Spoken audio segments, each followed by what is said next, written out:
Hello mga mare! Welcome to my mini vlog!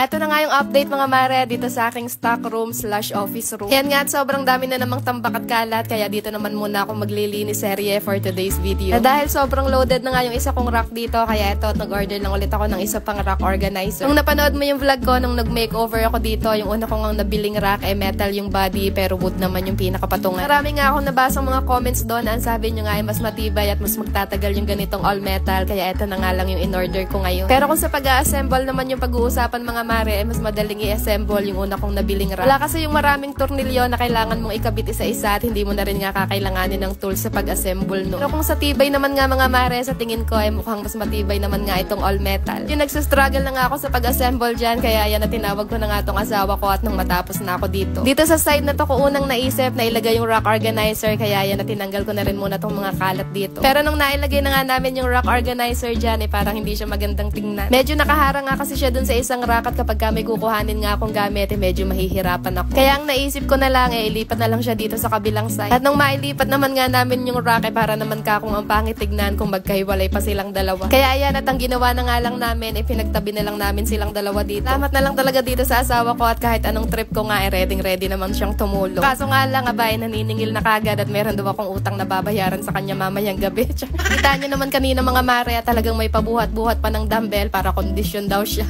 Ayan, at nung maisalansa na nga namin lahat ng mga kalat dun sa rack, ito at nilinis ko na rin tong side na to. Yung mga tsinelas at sapatos na hindi namin masyadong madalas ginagamit, dito ko na nga lang inilagay. Naplano ko naman sa sunod na punuin na lang ng rack tong side na to, tapos yung office table naman, dito ko na lang sa kabilang side ilalagay.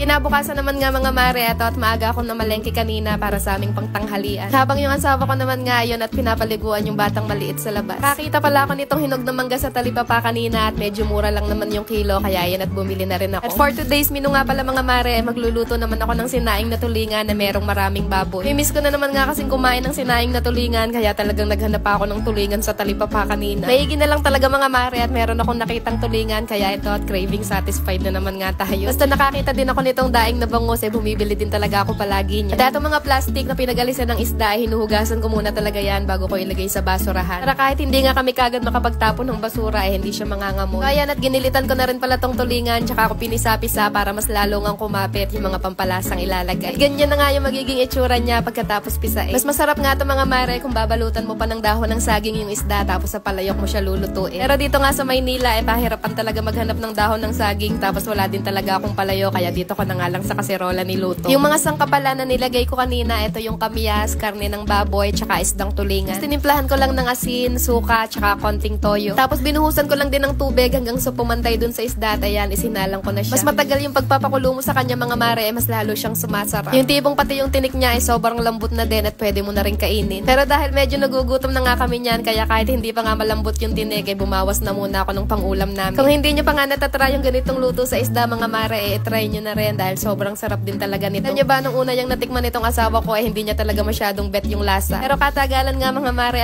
nagugustuhan niya na rin at talagang sarap na rin siya dyan ngayon. At tingnan nyo, meron din palang isang batang lumalantak na naman dito at may pakuya-kuya-kuy pa talaga ng paa. Wawa naman na ipit ang baby.